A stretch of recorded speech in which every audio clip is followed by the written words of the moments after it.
motisha na nilikuwa na tumaini la kushinda medali, ingawaje sikupata ile medal nilikuwa nategemea, gold medal.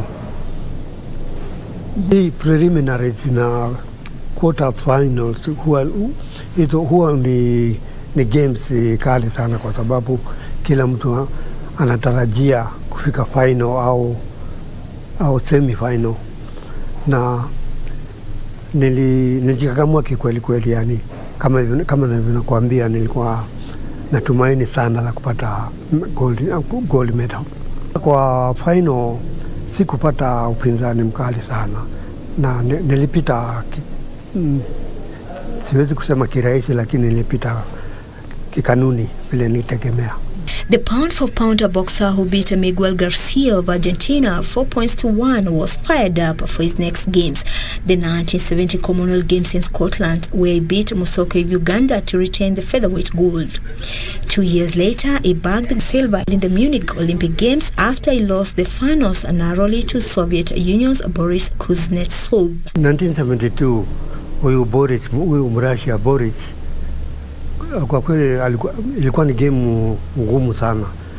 Hata mimi nilijua itakuwa ngumu kabla yani kufika final, kwa sababu maboksa huwa wanaangaliana, yani akishinda ule atashinda, mtapatana na yeye na unaanza kumsoma, yani strong point yake ni gani na weak point yake ni gani. Na huyu Boris wa Russia alikuwa ni mchezaji mgumu ndio, lakini tukapambana kwa hizo raundi 3, na hata mwisho hata mimi mwenyewe sikujua kama ni mimi nimeshinda na au ni yeye ameshinda. Na vile boxing hakuna kitu inaitwa draw, yani kutoshana, basi ikawa amepata na nikakubaliana nayo. He later turned professional in 1973 and was based in Japan before he hung up his gloves. Philip Waroinge is currently based in Nakuru, where he is grooming the next talent despite his advanced age. Nimeretire boxing na familia wote, vijana wangu na wasichana wote wamekuwa watu wazima na familia zao. It is now over 40 years since his glorious undertakings for the nation. 50 years since they made their various contributions towards the independence of this nation. Do we resonate with that? Philip Waroinge ni bondia ambaye kilabu hiki chetu cha Nakuru tunajivunia sana katika historia yake, kwa sababu Philip Waroinge aliwahi kwenda kwa michezo ya Olimpiki mwaka 68 akaweza kushinda bronze, mwaka wa 72 akaweza kushinda silver. Kwa hivyo huu ni bondia ambaye tukizungumza maneno ya Nakuru Amateur Boxing Club wakati wote tunafikiria maneno ya Philip Waroinge. Kuna mabondia wengine pia kama Sami Mbogu ambaye ni ndugu ya Waroinge mdogo, ambaye pia aliweza kushinda medali ya shaba katika michezo ya Olimpiki hapo mwaka 72 kule Munich. Hawa ni baadhi ya mabondia ambao sisi tunajivunia kama Nakuru. Tuko na mabondia kama kina John Wanjau ambao pia walikuwa ni mabondia hapa, kina Isai Khoni na mabondia wengi ambao waliweza kuwakilisha Kenya katika michezo mbalimbali. Kwa hivyo Nakuru Amateur Boxing Club ama Madison Square Garden ina umuhimu mwingi sana kwa upande wa dondi. Tuseme kwamba sisi tusema mara nyingi sisi ni stakeholders. Na hata hivi karibuni tulikuwa na bondia wetu mmoja John Kariuki ambaye aliweza kwenda kule kwa World Championship kuwakilisha Kenya katika michezo ya dunia. Huyo pia alikuwa ni bondia wetu ambaye tumeanza naye kutoka chini. Kwa hivyo kilabu hiki kina umuhimu sana kwa watu wa Nakuru, kwa sababu mabondia wengi wamepitia hapa, vijana wengi wakawa wamepata kazi, vijana wengi wakawa ni raia ambao wanashiriki kwa mambo mbalimbali katika nchi yetu. Na pia kilabu hiki huwa kinaendeshwa na members. Members hawa ndio supporters wa hawa boxers wetu. Hawa boxers wetu wengi ni vijana wa shule, wengine hawana kazi, lakini unakuta members wa kilabu hiki wakiongozwa na Bwana SK Njoroge ambaye ni chairman wetu, wanafanya moto wa boxing bado unawaka tangu miaka hiyo ya 60. Hasa boxing ukiangalia ilianza hapa mwaka wa 50 wakati wao ndio kina Waroinge walikuwa wanaanza. Kwa hivyo kusonga katika ama kuja katika ukumbi huu walikuja hiyo miaka ya 60. Na kwa hivyo mpaka sasa bado tunaendelea. Lakini mambo ambayo tungependa kusema ni kwamba wazazi pia wajaribu kuleta vijana wao tuwafunze boxing. Boxing ni mchezo ambao ni very safe. Hauna hatari zozote kama vile watu wengi hufikiria, na pia inafanya mtu anakuwa na ile nidhamu ya kimaisha. Kwa hivyo mchezo huu ni mchezo is an Olympic sport, na ni mchezo ambao ni wa maana sana, na ni mchezo ambao tungetaka serikali pia itilie mkazo, hasa kwa vilabu ambazo ni za kujitegemea. Vilabu hizi kama Nakuru, Dallas na vilabu zingine ni vilabu za kujitegemea, na hizi ndio feeder clubs ambazo zina feed vilabu kama Prisons na Kenya Defence Forces na hata polisi. Kwa hivyo tungependa serikali pia ingilie jambo hili sana kwa sababu ya youth development, ili vijana waweze kuendeshwa katika mchezo huu.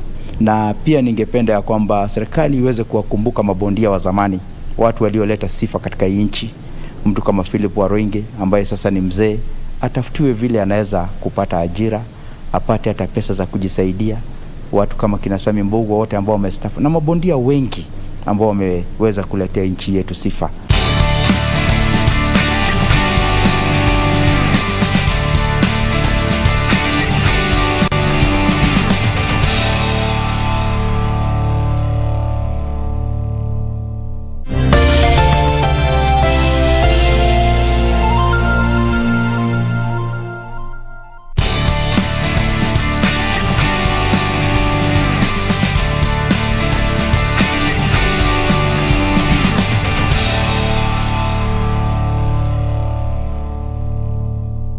Six-year-old Daniel Safari, who must have been so full of life, oblivious of the danger that was lurking within his environs. It happened in a flash as he was bitten by the venomous puff adder that left him in a coma for 8 months. Luckily, he survived to tell the tale, but had to start a new life without his lower limb, which was amputated because of the snake mite gangrene. When I was 6 years, that is in Mwingi, Kitui County, Mwingi Central. I happened to be bitten by snake, puff adder, and I stayed in the hospital like 8 months in coma.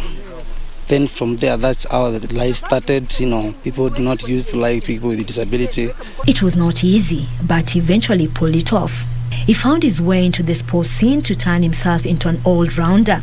My first game was high jump, and I never get the chance to go to play to have a Kenyan, my flag in Kenya, but I'm very good at it, 1.65. So that's why I happened to shift to God shift me to Winter Games, and I'm very happy about it. So high jump is my first game that I played. I also played a beauty football professionally in Turkey. That's 2014, 2016. And when an opportunity presented itself, he didn't hesitate to plunge himself into the unknown. I started skiing. We had a program that came in Kenya through Kenya Paralympics. Then South Korea, they were introducing Winter Games to the countries where they don't have snow. Then I happened to get a chance. Then I went to South Korea, whereby I went to learn the game that I did not know. And from there, that is 2011. From 2011 up to 2016. Daniel Safari thus ventured into a sport no athlete living with a disability had ever attempted in Kenya to make a name for himself.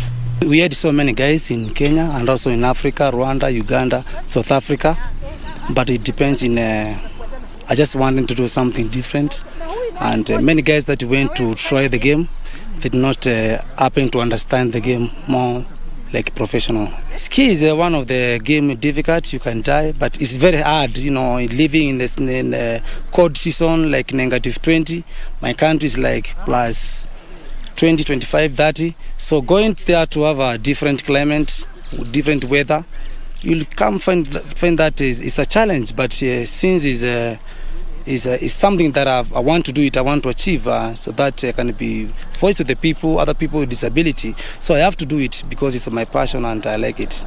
It's paid dividends to medal in many championships and earn scholarships. I won 3 gold medals in South Korea when I was doing mini competition in South Korea.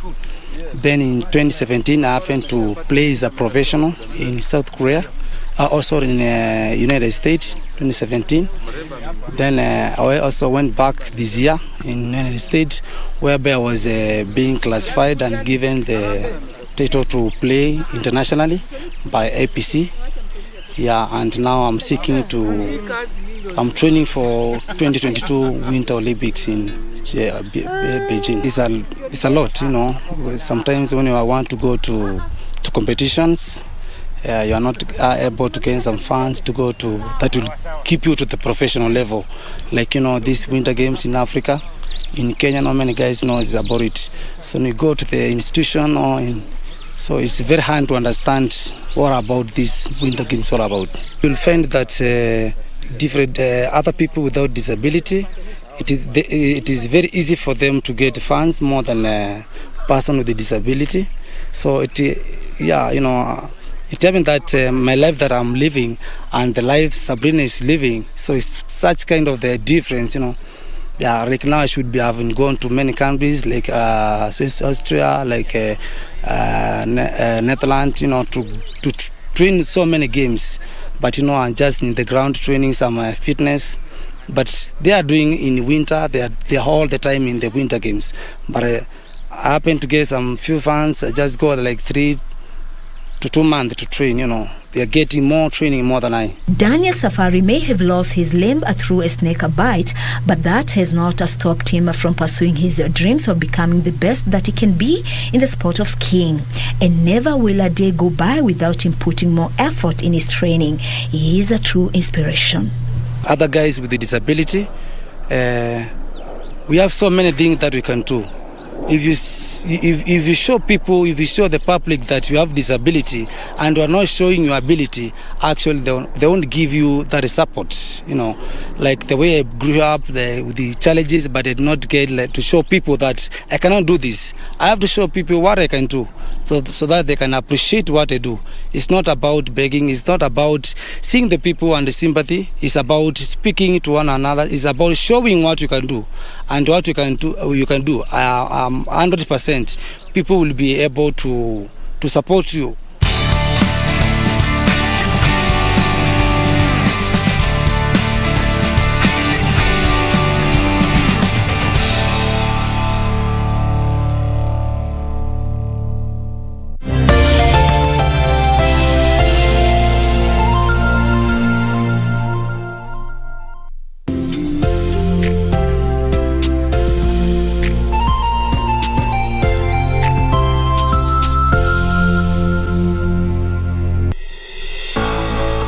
One year ago, President Uhuru Kenyatta consolidated the operations of 3 key entities: the Kenya Ports Authority, the Kenya Pipeline Company, and the Kenya Railways Corporation.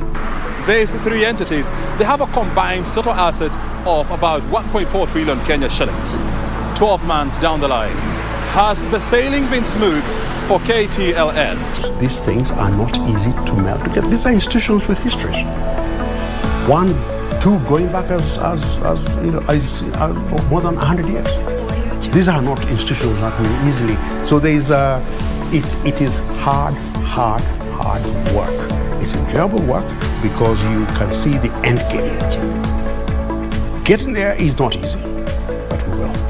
This week on Inside Government, we track the performance of KTLN in trying to smoothen up the operations of these 3 entities. We talk to the chair of ICDC, John Gumi, on the progress of making Kenya a logistic and transport hub in the region.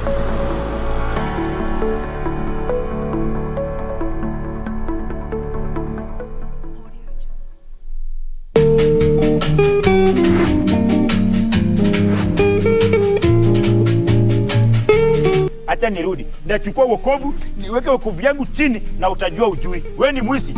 Nini mzee? Mimi ni kijana. Ngoja uulize maswali. Sasa wewe ukijiita kijana sisi tutajiita nini? Mimi ni bibi ongea. Si ndio hiyo sasa ananifananisha na mwanamke na mimi si mwanamke. Tatani atindwe. Kechucha. Sema ukweli hii koti kuachilie. Enga mama. Ngoja, sikiza. Usi mzee, usi mama ni mheshimiwa. Enga mwambia sichukue sheria kwa mikono zake. Ala. Sichukue sheria kwa mikono zake.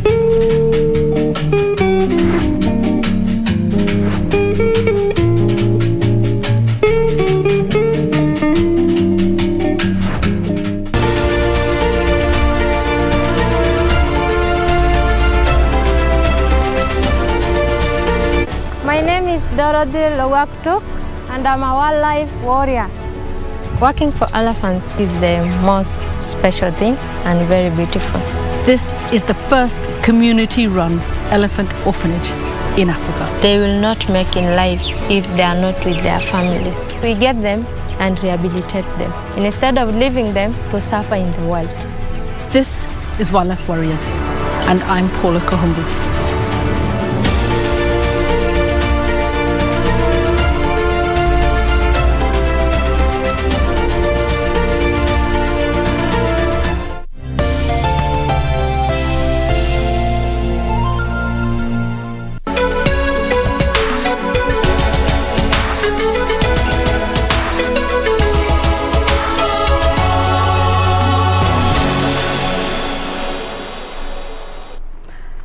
Hujambo mtazamaji popote pale ulipo, karibu sana kwenye Kurunzi Mashinani, nikitumai ya kwamba siku yako inakuendea vyema.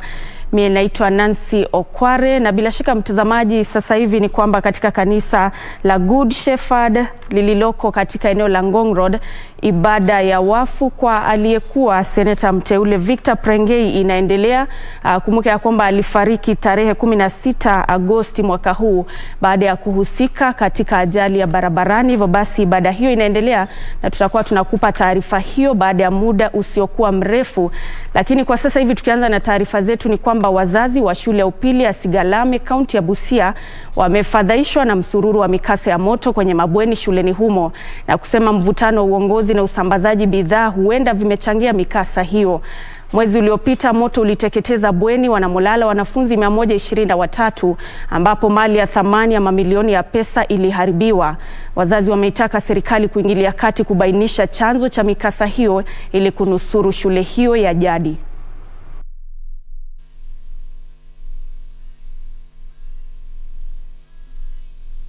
The government will go to the root cause of these fires in Sigalame. I want to call upon the auditors of the education sector to do thorough audit in this school, right from uniform, michele, mahindi, mafuta na shopping ambayo the basas and the catres had been given an okay to do the shopping.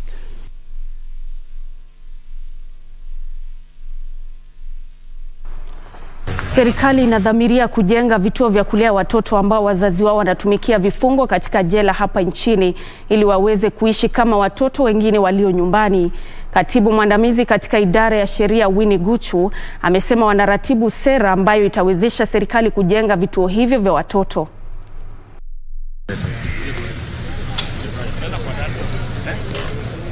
Akizungumza baada ya kutembelea jela la Malindi akiwa ameandamana na mwenzake Hussein Dado, Guchu alisema watoto ambao wazazi wao wako jela wanahitaji kuwa na maisha mazuri kama wenzao katika jamii. Inasemekana kuwa kuna watoto 250 ambao wameachwa pweke baada ya wazazi wao kufungwa jela. Children are not the criminals. They have not committed any crime and they are not convicts.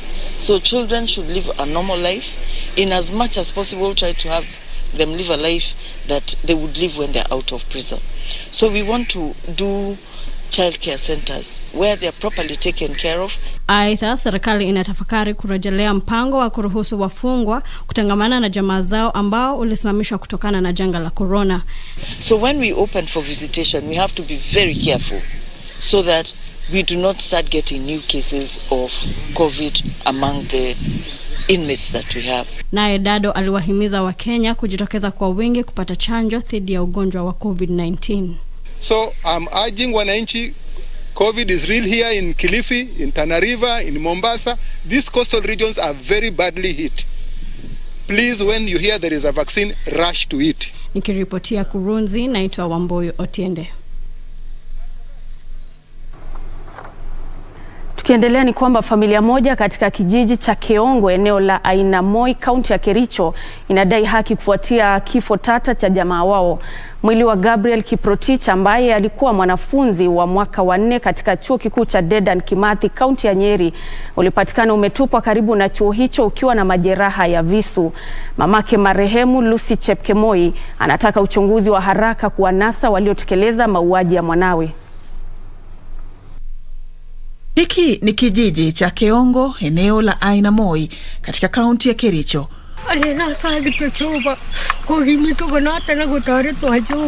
Biwi la simanzi limetanda katika boma hili kufuatia kifo tatanishi cha Gabriel Kiprotich ambaye alikuwa mwanafunzi wa mwaka wa mwisho katika chuo kikuu cha Dedan Kimathi katika kaunti ya Nyeri.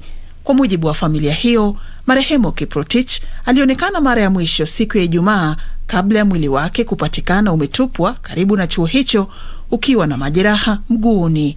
Ilikuwa Jumapili mwendo wa saa 8:30 hivi, ndio tukapigiwa simu na security officer ya university, akatuambia kwamba kijana Gabriel alipatikana ameuawa. Na sijui ni sababu gani aliuawa, kwa sababu tulikuwa tumemtuma yeye aende shule, lakini tuliposikia kwamba ameuawa hata tulishindwa kitu ya kusema. Tukio hili ni pigo kubwa kwa mamake marehemu Lucy Chepkemoi, ambaye amesema mwanawe alikuwa tumaini lake maishani. Nikiwa single mother ninahuzunika sana, kwa sababu nilikuwa natarajia mtoto wetu akikuja akimaliza shule akuja tusaidie sisi wazazi. Familia hiyo sasa inataka haki itendeke kwa kuhakikisha waliotekeleza mauaji hayo wanaadhibiwa. Tunaomba serikali yetu watoto wakienda shule wachunge kabisa. Sasa hata wazazi wengine wameogopa watoto wetu waende shule mbali. Naomba Matiang'i na CIT aletea sisi robot mara moja, mwambie sasa alifanya nini? Yuko makosa gani, alitokea wapi? Serikali fanya kazi. Nikiripotia Kurunzi Mashinani, naitwa Safin Acheng Oma. Na tukiingia kwenye masuala ya elimu ni kwamba mrakibu wa eneo la Pwani John Elung'ata amewaagiza machifu na manaibu wao kuwatambua watahiniwa wa KCPE mwaka uliopita ambao hawajajiunga na kidato cha kwanza na kuwasaidia. Elung'ata amesema machifu wanapasa kuisaidia Wizara ya Elimu kuhakikisha wanafunzi wote waliofanya mtihani wa KCPE mwaka uliopita wanajiunga na shule za sekondari.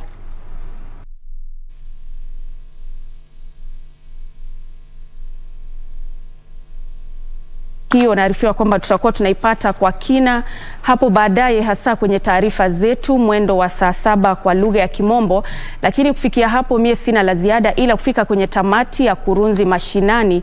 Lakini baada ya muda usiokuwa mrefu nitakuwa nikirejea kwenye awamu ya pili na kukuletea kipindi cha Tamrini, ambapo leo hii tutazidi kuangazia masuala ya vijana na uongozi, na hivyo basi nitakuwa nikizungumza naye Regan Pandaman ambaye ni kiongozi wa vijana. Hivyo basi salia hapa. Mimi naitwa Nancy Okware, mfasiri kwa upande wa ishara ni Anne Wangeshi. Kwa heri kwa sasa.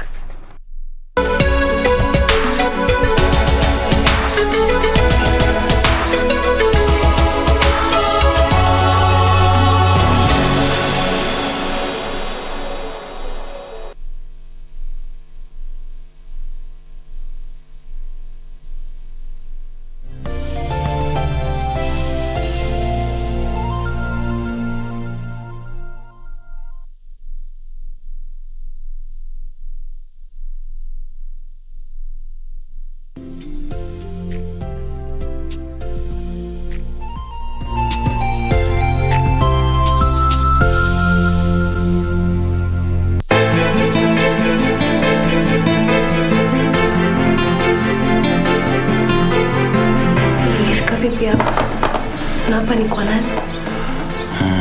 Hapa ni kwangu. Tumejuana jana tu. Sasa inakuwaje leo unangua ambazo zanitosha mimi? Si ndio nyinyi mlionishauri mimi nioe? Si ndio nyinyi mlioniambia kwa nyumba baba anataka mama mwingine? Sio nyinyi. Tulikuwa tufanye nini baba? Tulikuwa tufanyeje? Baba hasikizi mtu yoyote, hataki kushauriwa na jambo lolote. Nikuulize, bado yuko wapi? Kaburi la mamangu liko wapi?